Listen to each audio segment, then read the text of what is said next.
Hello, and welcome to... In an interview, scientist Tim Schmidt of Cambridge University put it like this.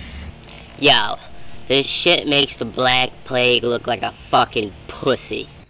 He later went on to say, Did I say makes it look like a pussy? Nah, I take that back. It makes it look like a super fucking pussy. Like a little baby back bitch, you know what I'm saying? the fact that those words are coming out of one of the smartest man's mouths is truly frightening.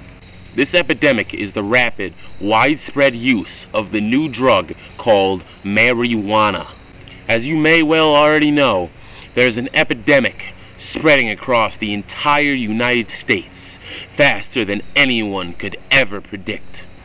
Other street names of this drug include pot and dat fire shit.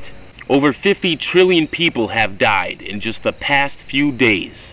However, this is not stopping people from trying this devil's drug. This has hit me on a very personal level, as my brother Mitch fell victim to the evils of marijuana. After graduating college, he decided to celebrate, like anyone would do. But things got bad. After drinking a couple beers, somebody offered him a single marijuana. At first he declined. The man then called him a pussy.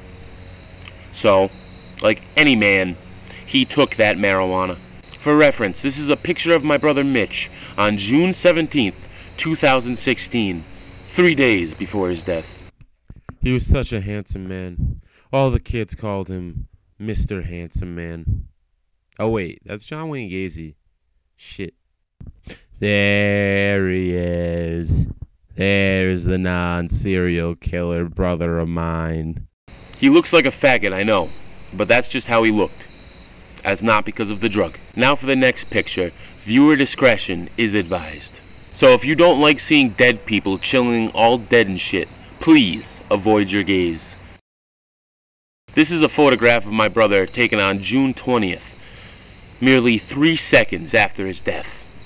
But I was able to take all his clothes and sell all of his valuables, so honestly, I'm content with it.